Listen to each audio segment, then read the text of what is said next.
Bonsoir à tous et bienvenue sur D8 pour un nouveau voyage au bout de la nuit, une nouvelle soirée littéraire. Je suis ravie d'être avec vous ce soir pour vous commencer la lecture des Paradis artificiels de Baudelaire, paru en 1860. Le poète traite de la relation entre les drogues et la création poétique. Baudelaire met en question l'intimité du lien qui pourrait exister entre les drogues donc et le poète véritable, n'ayant lui absolument pas besoin de drogue pour son inspiration. Pour ma part, je vais carburer au cappuccino pour vous faire cette petite lecture. N'hésitez pas à réagir sur les réseaux sociaux #VBN. Lâchez vos avis, vos commentaires, vos idées, ainsi que sur notre page Facebook Voyage au bout de la nuit. Je vais commencer la lecture.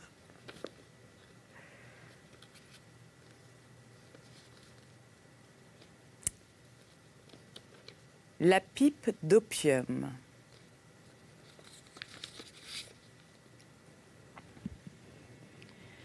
L'autre jour, je trouvai mon ami Alphonse Karr assis sur son divan, avec une bougie allumée. Quoiqu'il fît grand jour et tenant à la main un tuyau de bois de cerisier, muni d'un champignon de porcelaine sur lequel il faisait dégoûter une espèce de pâte brune assez semblable à la cire à cacheter. Cette pâte flambait et grésillait dans la cheminée du champignon, et il aspirait par une petite embouchure d'ambre jaune la fumée qui se répandait ensuite dans la chambre avec une vague odeur de parfum oriental. Je pris sans rien dire l'appareil des mains de mon ami et je m'ajustai à l'un des bouts. Après quelques gorgées, j'éprouvais une espèce d'étourdissement qui n'était pas sans charme et ressemblait assez aux sensations de la première ivresse. Étant de feuilleton ce jour-là, et n'ayant pas le loisir d'être gris, j'accrochai à la pipe à un clou et nous descendîmes dans le jardin, dire bonjour aux dahlias et jouer un peu avec Schütz, heureux animal qui n'a d'autre fonction que d'être noir sur un tapis de vert gazon. Je rentrai chez moi, je dînai et j'allai au théâtre, subir je ne sais quelle pièce. Puis je revins me coucher, car il faut bien en arriver là, et faire par cette mort de quelques heures l'apprentissage de la mort définitive. L'opium que j'avais fumé, loin de produire l'effet somnolent que j'en attendais, me jetait en des agitations nerveuses comme du café violent, et je tournais dans mon lit en façon de carpe sur le grill ou de poulet à la broche, avec un perpétuel roulis de couverture, au grand mécontentement de mon chat roulé en boule sur le coin de mon édredon.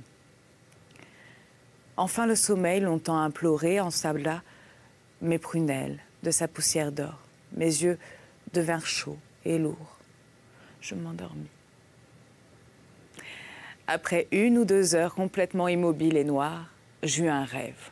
Le voici. Je me retrouvai chez mon ami Alphonse Karr. Comme le matin, dans la réalité, il était assis sur son divan de lampa jaune avec sa pipe et sa bougie allumée. Seulement, le soleil ne faisait pas voltiger sur les murs comme des papillons aux 1000 couleurs. Les reflets bleus, verts et rouges des vitraux. Je pris la pipe de ses mains, ainsi que je l'avais fait quelques heures auparavant, et je me mis à aspirer lentement la fumée enivrante. Une mollesse pleine de béatitude ne tarda pas à s'emparer de moi et je sentis le même étourdissement que j'avais éprouvé en fumant la vraie pipe. Jusque-là, mon rêve se tenait dans les plus exactes limites du monde habitable et répétait comme un miroir les actions de ma journée. J'étais pelletonnée, oui, dans un tas de coussins.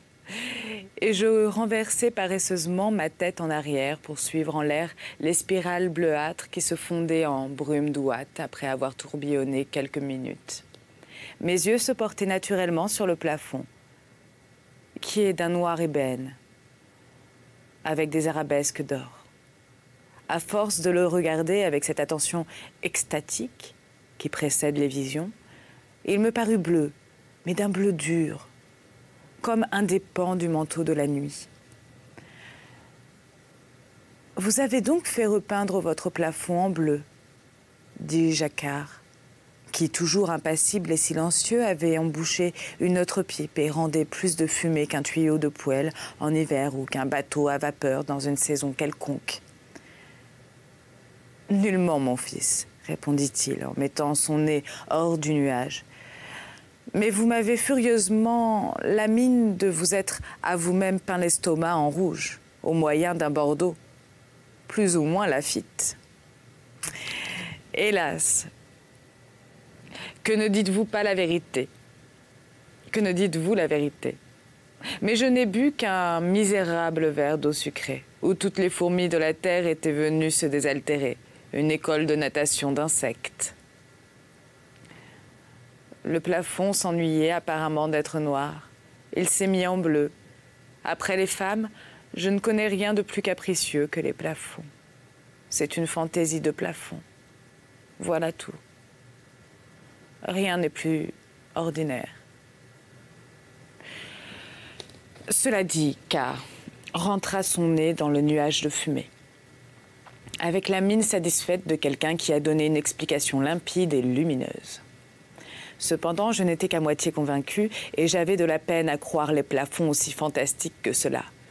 Et je continuais à regarder celui que j'avais au-dessus de ma tête, non sans quelques sentiments d'inquiétude. Il bleuissait. Il bleuissait comme la mer à l'horizon. Et les étoiles commençaient à y ouvrir leurs paupières aux cils d'or. Ces cils, d'une extrême ténuité, s'allongeaient jusque dans la chambre qu'ils remplissaient de gerbes prismatiques. Quelques lignes noires rayaient cette surface d'azur et je reconnus bientôt que c'étaient les poutres des étages supérieurs de la maison devenue transparente. Malgré la facilité que l'on a en rêve d'admettre comme naturelles les choses les plus bizarres, tout ceci commençait à me paraître un peu louche et suspect. Et je pensais que si mon camarade Esquiros, le magicien, était là, il me donnerait des explications plus satisfaisantes que celles de mon ami Alphonse Karr. Comme si cette pensée eût eu la puissance d'évocation. Esquiros se présenta soudain devant nous, à peu près comme le barbet de Faust qui sort de derrière le poêle. Il avait le visage fort animé et l'air triomphant, et il disait en se frottant les mains « Je vois aux antipodes et j'ai trouvé la mandragore qui parle. » Cette apparition me surprit, et je dis à Karr « Karr, concevez-vous qu'Esquiros, qui n'était pas là tout à l'heure, soit entré sans qu'on ait ouvert la porte ?» « Rien n'est plus simple, » répondit Karr. « L'on entre par les portes fermées, c'est l'usage. Il n'y a que les gens mal élevés qui passent par les portes ouvertes. Vous savez bien qu'on dit, comme injure, grand enfonceur de porte ouverte. » Je ne connaissais pas cette injure. Je ne trouvais aucune objection à faire contre un raisonnement si sensé, et je restais convaincue qu'en effet, la présence d'Esquiros n'avait rien que de fort explicable et de très légal en soi-même. Cependant, il me regardait d'un air étrange et ses yeux s'agrandissaient d'une façon démesurée. Ils étaient ardents et ronds, comme des boucliers chauffés dans une fournaise, et son corps se dissipait et se noyait dans l'ombre, de sorte que je ne voyais plus de lui que ses deux prunelles flamboyantes et rayonnantes.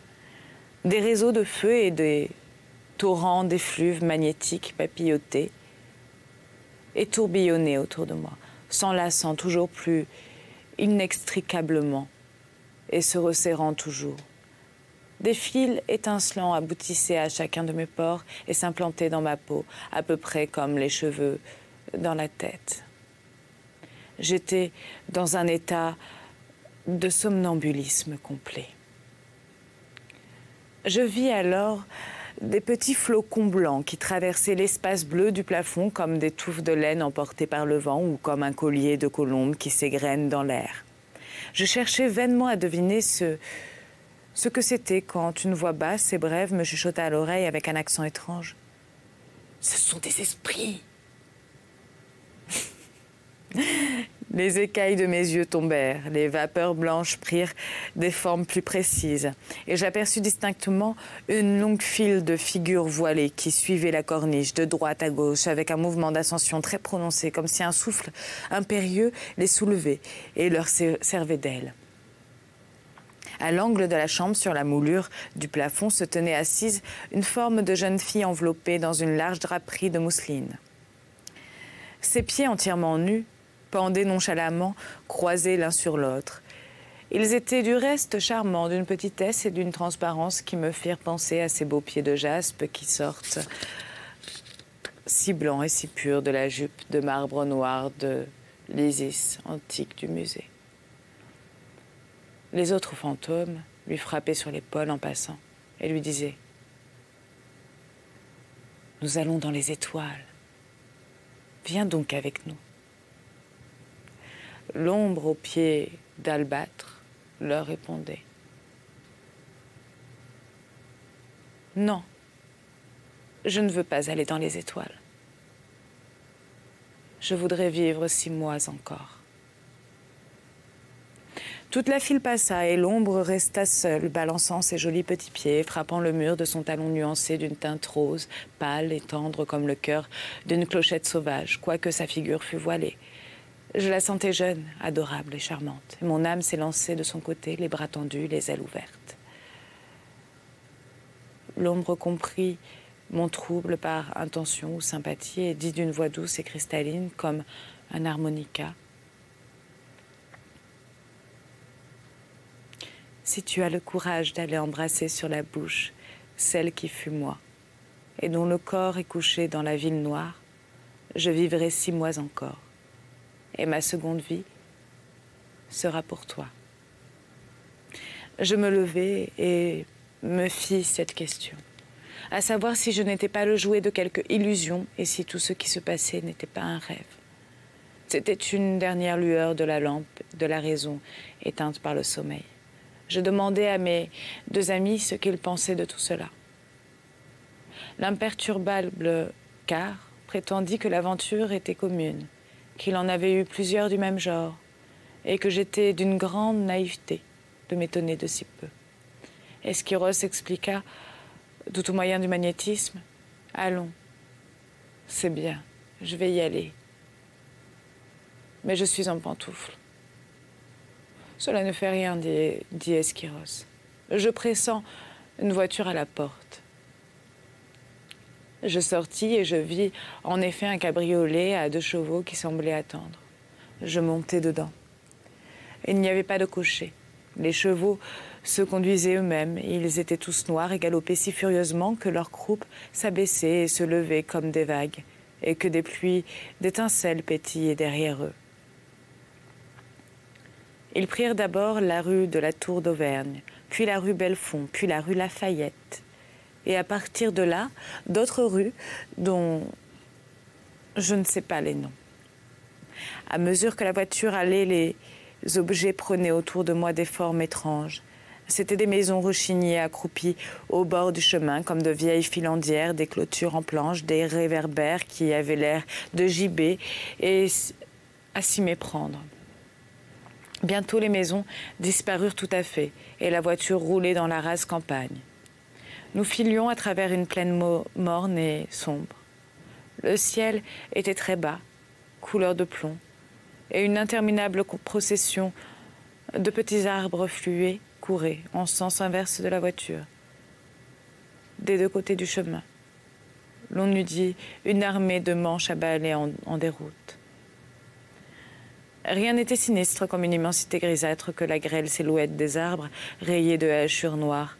Pas une étoile ne brillait, aucune paillette de lumière n'écaillait la profondeur blafarde de cette demi-obscurité.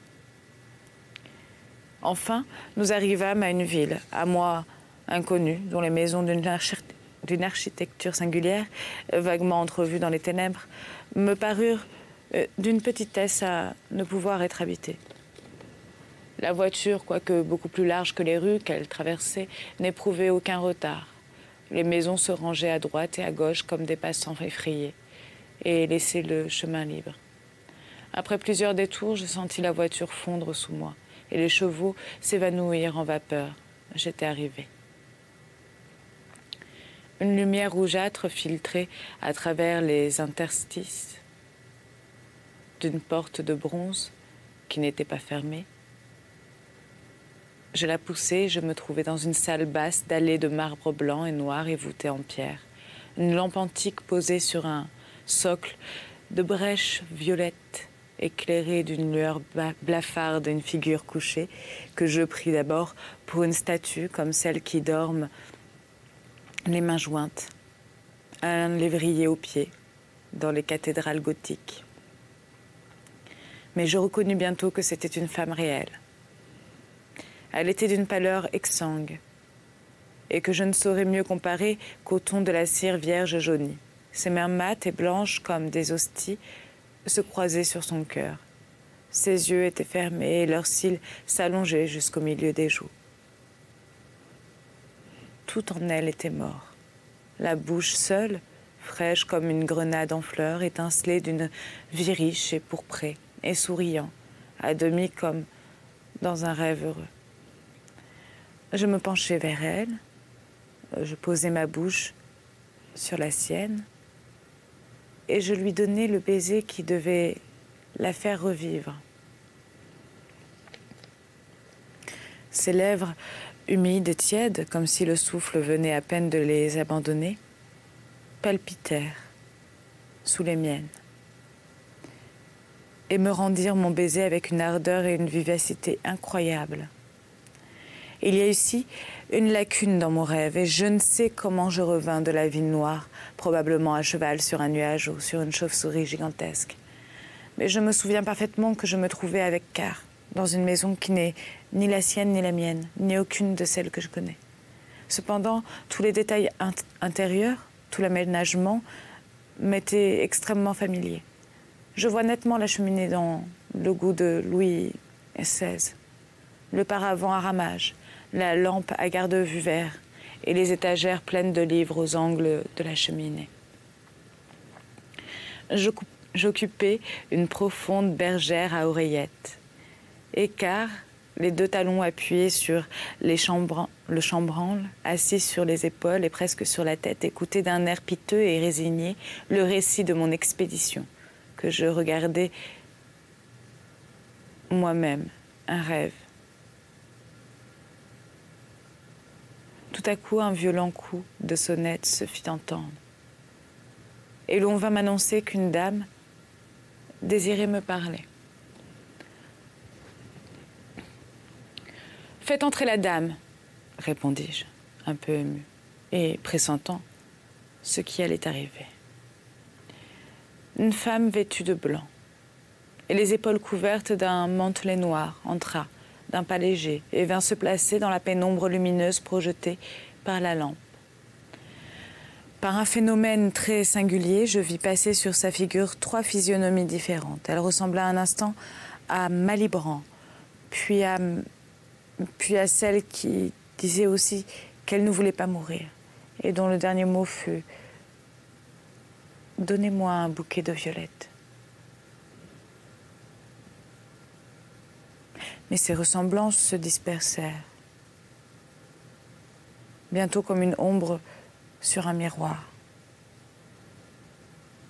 Les traits du visage prirent de la fixité et se condensèrent, et je reconnus la morte que j'avais embrassée dans la ville noire.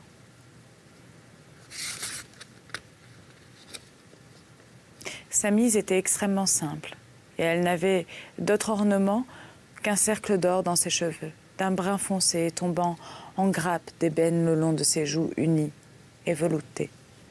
2 petites taches roses empourpraient le haut de ses pommettes, et ses yeux brillaient comme des globes d'argent bruni.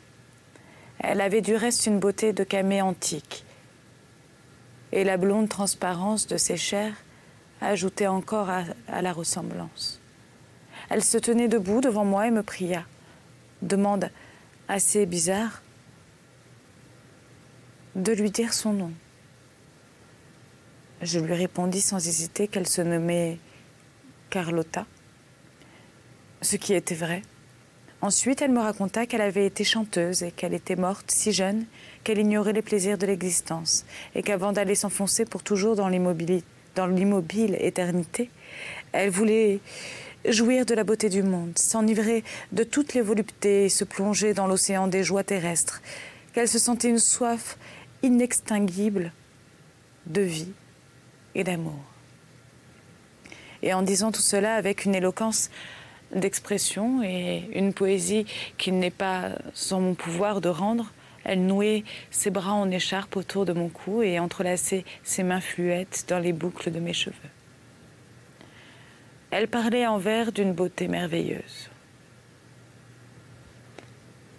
On n'atteindrait pas les plus grands poètes éveillés, et quand le vers ne suffisait plus pour rendre sa pensée, elle lui ajoutait les ailes de la musique. Et c'était des roulades, des colliers de notes plus purs que des perles parfaites, des tenues de voix, des sons filés bien au-dessus des limites humaines. Tout ce que l'âme et l'esprit peuvent rêver de plus tendre, de plus adorablement coquet, de plus amoureux, de plus ardent, de plus ineffable. Vivre 6 mois encore, était le refrain de toutes ces cantilènes. Je voyais très clairement ce qu'elle allait dire, avant que la pensée arrivât de sa tête ou de son cœur jusque sur ses lèvres. Et j'achevais moi-même le vers où le chant commençait. J'avais pour elle la même transparence, et elle lisait en moi couramment. Je ne sais pas où se seraient arrêtées ces extases, que ne modérait plus la présence de Car, lorsque je sentis quelque chose de velu et de rude qui me passait sur la figure. J'ouvris les yeux et je vis mon chat qui frottait sa moustache à la mienne, en manière de congratulation matinale. Car l'aube tamisait à travers les rideaux une lumière vacillante. C'est ainsi que finit mon rêve d'opium, qui ne me laissa d'autres traces qu'une vague mélancolie, suite ordinaire de ces sortes d'hallucinations. Voilà, donc c'était notre premier essai. Donc nous allons passer ensuite au Hachiche, donc toujours de Théophile Gautier. Enfin de Théophile Gautier, de Baudelaire, mais...